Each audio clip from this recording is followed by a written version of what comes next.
Efésios capítulo 3, versículo 20 e 21. Amém? Todos acharam?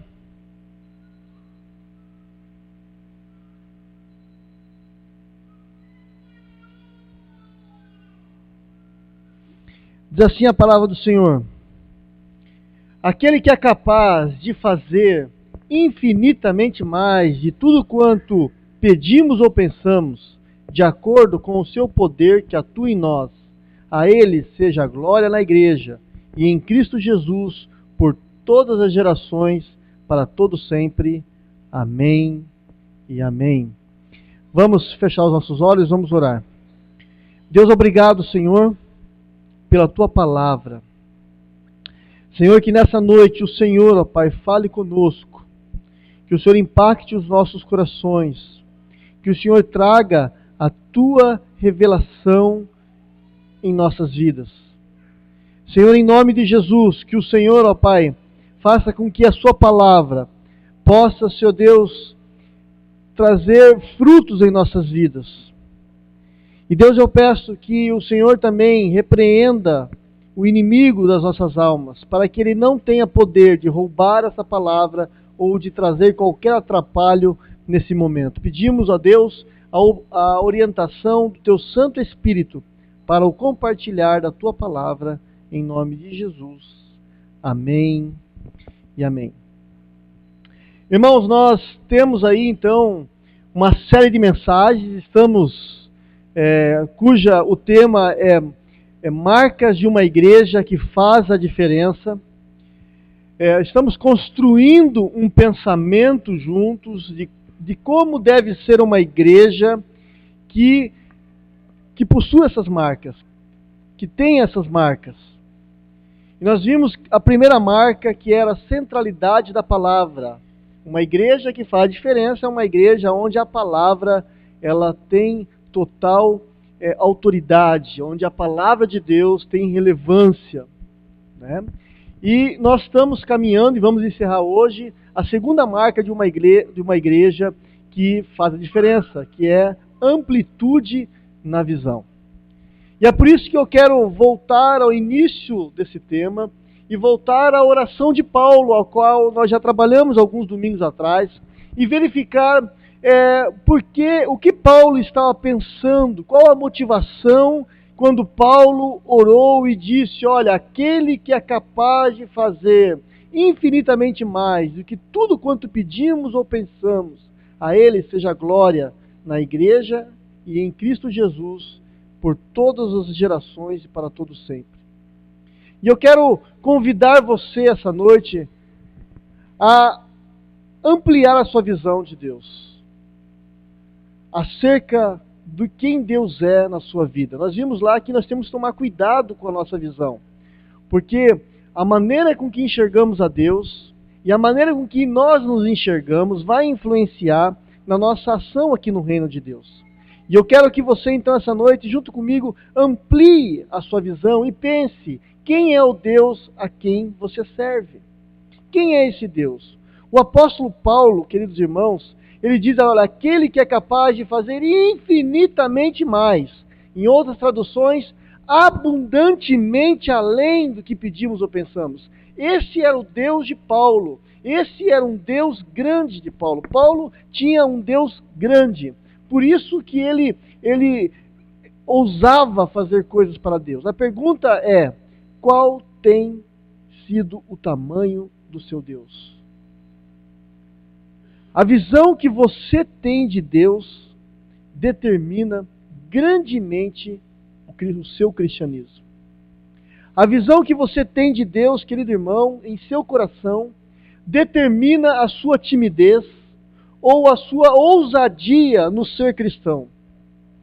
O tamanho que você enxerga Deus vai determinar a sua timidez ou a sua ousadia em Deus. O tamanho que você enxerga Deus no seu coração determina a sua agenda de oração. Porque um Deus pequeno só pode resolver pequenas coisas. Só pode resolver dor de cabeça, um resfriado, pode te dar uma casa, um aumento, uma viagem. um deusinho pequeno, um Deus que não pensa no universo, um Deus que não tem nada para fazer na história da humanidade, um Deus que vive ocupado pensando como resolver as suas vontades, as minhas vontades, os nossos problemas apenas. Esse é um Deus pequeno de muitas pessoas.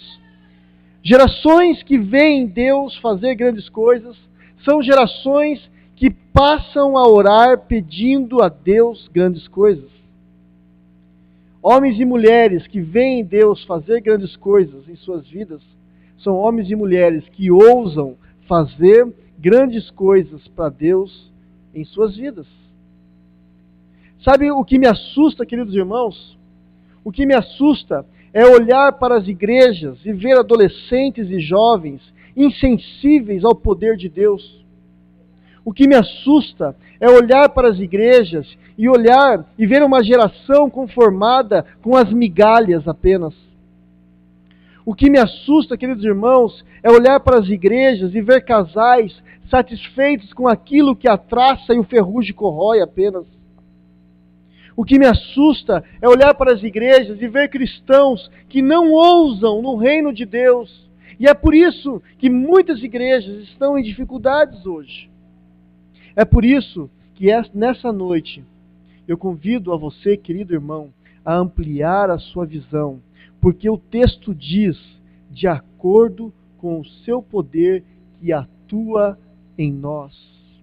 O Deus que faz infinitamente mais, abundantemente além do que pensamos ou pedimos, decidiu agir através de você. Decidiu agir através de mim. Decidiu agir e operar através de nós. O apóstolo Paulo, escrevendo à igreja de Corinto, ele nos compara como vasos de barro. Nós somos vasos de barro. Vasos de barro, irmãos, são frágeis. Vasos de barro são simples, são baratos. Não tem valor algum um vaso de barro. Mas nós somos vasos de barro, a qual Deus decidiu colocar um grande tesouro dentro desses vasos, que é o Espírito Santo de Deus, a qual eu e você temos. Nós precisamos aprender a nos relacionar com o Espírito Santo de Deus.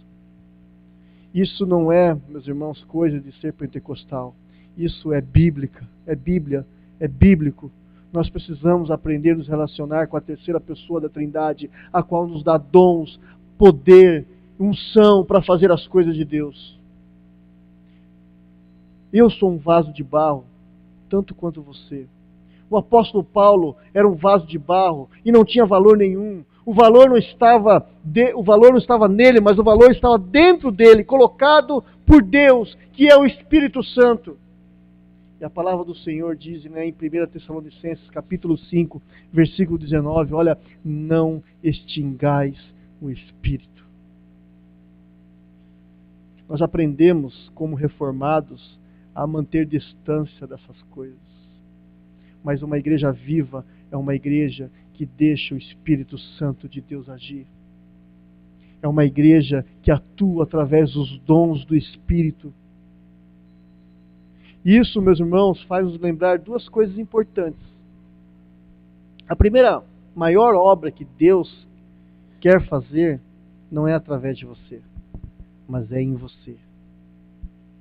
Porque tem muita gente que, quando ouve falar do poder de Deus, ela esquece do mundo e ela quer ser o novo Billy Graham da história. Ela quer ser mais do que ela acha que deve ser. Mas antes de Deus usar você, Deus quer trabalhar em você primeiro. Porque a maior obra de Deus é a sua vida. E Deus, meus irmãos, Ele tem uma agenda para te transformar. Deus, Ele tem uma agenda para te moldar. Ele tem uma agenda para formatar a sua vida, para te lapidar. Existem, queridos irmãos, pastores, líderes, existem cristãos que jamais chegarão a ser usados grandemente por Deus, porque jamais deixam o Espírito de Deus moldar a vida deles. A primeira obra que Deus quer fazer não é através de você, mas é em você, em sua vida. E por isso, meus irmãos, nós precisamos ter em mente o que Deus está fazendo em você e o desafio que Deus está propondo a você. Deus está propondo a você nessa noite a ampliar a sua visão e se tornar uma pessoa melhor, uma esposa melhor, se tornar um esposo melhor, se tornar um filho a qual honra os seus pais, se tornar um esposo a qual é referência para os seus filhos, a uma esposa a qual ama e cuida de sua casa e dos seus filhos. A maior obra que Deus quer fazer não é através de você, mas é em você, fazendo você se parecer mais com Cristo Jesus. E a segunda, meus irmãos, coisas importantes que precisamos aprender é que a obra é de Deus. A obra não é do pastor Marcelo, não é da Igreja Presbiteriana Independente de São José dos Pinhais. A obra é de Deus. Mas Ele decidiu fazer através de nós. Ele decidiu fazer através de nós, meus irmãos. E isso me assusta, sabe por quê? Eu vou te dar um exemplo. Lá do passado, Neemias, 400 anos antes de Cristo, quando ele volta para Jerusalém, ele encontra os muros de Jerusalém destruídos. E ele então encontra os muros arrasados e ele chora por isso. E esse muro, quando Neemias chega a Jerusalém, esse muro já estava destruído há 150 anos antes dele chegar. E em 52 dias, Neemias organiza a população e reconstrói os muros de Jerusalém. E eu pergunto para você então, por 150 anos, Deus não quis reconstruir aqueles muros? Você acha que Deus não queria reconstruir aqueles muros? Claro que Deus queria, meus irmãos. O desejo de Deus era a reconstrução, mas Ele decidiu não fazer, a não ser através de alguém que dissesse: eis-me aqui, Senhor, envia-me a mim. E Deus não vai fazer algo enquanto você, eu, a igreja não se dispõe a dizer: eis-me aqui, Senhor, envia-me a mim, porque a obra que Ele tem que fazer é através de nós apenas. Não é outros que vão fazer. Será que Deus não quer fazer uma grande obra na sua família? Será que Deus não quer fazer uma grande obra nessa cidade? Será que Deus não quer fazer uma grande obra na sua empresa? Será que Deus não quer fazer uma grande obra nessa igreja? Será que Deus não quer fazer um avivamento na sua faculdade, no meio de seus amigos? Será que Deus não quer fazer um avivamento no meio da sua célula? Ele quer, irmãos, mas Ele decidiu não fazer, a não ser através de nós, a não ser através de pessoas que se coloquem à disposição. E existe um eco que ecoa por toda a cidade de São José dos Pinhais. E esse eco diz: a quem enviaremos? Quem há de ir por nós? Quando um vaso de barro, simples, barato, sem valor, responde: eis-me aqui, Senhor, envia-me a mim, Deus faz uma grande obra, porque Ele é um Deus grande. Por fim, meus irmãos, amplie sua visão acerca do propósito da missão da sua vida. Por que propósito? Qual é o propósito da sua vida? O propósito da sua vida não é ser um profissional bem-sucedido. Pode esquecer isso. O propósito da sua vida não é ser um advogado reconhecido. O propósito da sua vida não é ser um médico de sucesso. O propósito da sua vida não é ser um empresário do ano. O propósito da sua vida não é viver a sua vida. O propósito da sua vida é glorificar a Deus. O texto a qual nós lemos de Efésios diz: a Ele seja a glória na igreja e em Cristo Jesus por todas as gerações. A Ele seja a glória na igreja e em Cristo Jesus. Deus quer, queridos irmãos, ser glorificado através da sua existência. Deus quer ser glorificado através do seu dinheiro. Deus quer ser glorificado através da sua vida familiar, da sua vida profissional, dos seus relacionamentos. Paulo diz, meus irmãos, que a glória de Deus se manifesta em dois lugares. Estranhamente, ele coloca esses dois lugares em dois patamares.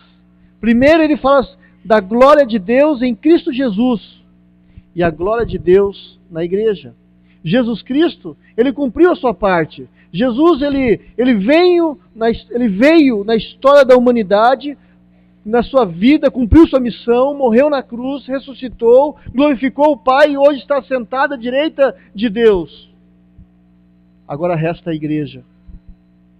E a igreja, biblicamente falando, não é a igreja com CNPJ, Igreja Presbiteriana Independente de São José dos Pinhais. A igreja bíblica é você, sou eu, porque somos vasos de barro com um tesouro escondido aqui dentro, que não podemos guardar apenas para nós mesmos. Nós somos a igreja. E muitas vezes, irmãos, esquecemos que a igreja é parte central do propósito de Deus para aquilo que Deus quer fazer nessa terra, para fazer a vontade dEle através da igreja. E Deus quer, irmãos, Deus quer uma igreja forte nessa cidade. Aliás, Deus quer várias igrejas fortes nessa cidade, altamente comprometidas com uma pregação de relevância, que transformando a estrutura da nossa sociedade, transformando um membro em um agente transformador. A pergunta é: você acredita que isso pode acontecer através da sua vida? Você acredita? Levante sua mão se você acredita. Você que levantou a tua mão, se você acredita, agora você tem que viver como alguém que crê nisso. Reavaliando o seu compromisso com Deus. Reavaliando o seu compromisso com a comunidade local ao qual você pertence. Reavaliando a sua dedicação no uso do seu tempo, no uso do seu dinheiro, no uso dos dons e dos ministérios a qual Deus deu para você. Você é um vaso que tem um tesouro guardado dentro de você, que é o Espírito Santo de Deus.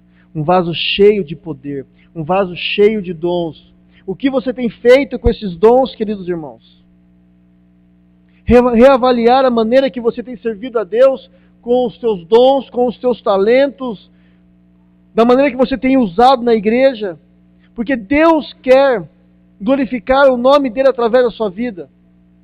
Mas o que você tem feito com os seus dons? Com o seu chamado? Bill Hybels, ele é um pastor de uma grande igreja nos Estados Unidos, uma grande igreja mesmo. Ele diz o seguinte: a igreja local, a nossa igreja, é a esperança do mundo. A igreja local é a esperança do mundo, um mundo desprovido de ideais, desprovido de líderes aonde possam nos guiar a um mundo melhor. Nosso mundo está desprovido de ideias, de esperança, de visão, e é aí que a igreja entra. Porque a igreja pode se tornar a esperança de muitas pessoas. A igreja pode se tornar a esperança de uma sociedade destruída. A igreja prega a palavra, e quando prega, vidas são transformadas, homens e mulheres transformados, transformam a sua vida social, transformam o lugar onde estão, transformam suas famílias, transformam suas escolas, transformam suas universidades, transformam os órgãos públicos, transformam a sociedade, e a sociedade é desestabilizada, porque o agente de transformação está ali no meio. Se você não tem cumprido isso, algo está errado na sua vida, na vida de comunidade que você tem vivido. Somos chamados a ampliar as nossas visões, a ter uma visão de um Deus grande, muito além do nosso eu, das nossas coisas. Daí podemos dizer, como Atos, então, lá em Atos 17, capítulo 6, quando os cristãos chegaram na cidade, diz assim: esses que têm transformado o mundo chegaram também aqui. Esses que têm transformado o mundo. Sabe qual é o melhor presente de Deus? O melhor presente do mundo para nós, meus irmãos, é quando Deus cutuca no ombro. Cutuca teu irmão aí no teu ombro. Cutuca aí. Fala, ei, ei, ei. Ou, escuta aqui. Cutuca aí. Fala, ei. E Deus cutuca você no ombro e diz assim, ó. Ei, Thalita. Ei, Fernanda. Ei, Josiane. Ei, seu Jonata. Ei, Agnel. Ei, Jackson. Ei, Fernando. Ei, André. Deus cutuca e diz assim, olha, eu tenho um papel importante para você. Foi por isso que eu trouxe você a esse mundo. Foi por isso que eu sonhei com a tua vida, porque eu tenho um papel importante para você. Eu quero que você se junte a mim para plantar a minha igreja. E sabe Thalita, sabe Fernando, sabe André, sabe Eduardo, sabe Helena, a igreja é a esperança do mundo. E você vai fazer parte dessa história. Esse é o melhor presente que nós podemos receber. Precisamos ter a nossa visão ampliada de Deus, meus irmãos. E ter uma visão é algo poderoso. Acreditar em algo e ter uma visão que possa nos nortear é algo poderoso. As visões são muito poderosas. A visão é um retrato do futuro que produz paixão no coração das pessoas. A visão faz com que a experiência do presente seja inaceitável, não há conformismo, temos que correr atrás. É a visão que esses cristãos têm de Deus, que eles estão morrendo porque amam a Deus e não largam a visão. As pessoas vivem para ter visões mais do que nós imaginamos, meus irmãos. E mais do que você pensa, você tem visões. Muitas vezes sua visão está desfocada do objetivo principal. Muitos morreram por visões. Ela é poderosa. Eu não sei se alguns de vocês já foram tomados por uma visão, mas vocês saberiam se ela tivesse sido tomada, se você tivesse sido tomado por ela. Nós precisamos de uma visão mais clara de Deus, da grandeza de Deus, daquilo que Deus tem para as nossas vidas. É por isso, meus irmãos, que eu desafio cada um de vocês essa noite a ampliar a sua visão do Deus a quem você serve. Nós podemos chacoalhar esse bairro.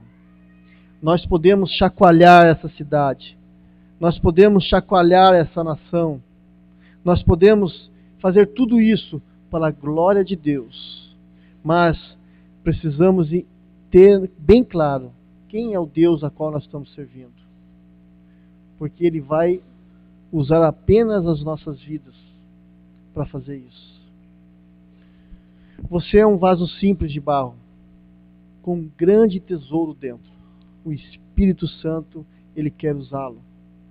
Tudo que você fez e que não foi para a glória de Deus, no final dos últimos dias, vai queimar como palha. Mas o que você fez para a glória de Deus será escrito nos anais da eternidade. Precisamos reavaliar as nossas vidas, meus irmãos. Centralidade na palavra, plenitude na visão, são duas marcas de uma igreja que faz a diferença. Precisamos enxergar a Deus com um olhar diferente daquilo a qual nós temos enxergado. Que Deus nos abençoe, em nome de Jesus. Feche seus olhos, vamos orar. Obrigado, Deus, pela Tua palavra. Que o Senhor nos ajude, Senhor, a ter essa visão ampliada, de nós conhecermos o Senhor da maneira que o Senhor é, e temos ciência do propósito que o Senhor tem para as nossas vidas. Ajuda-nos, ó Pai, a entender a Tua vontade, e usa-nos, ó Pai, para aquilo que o Senhor nos criou.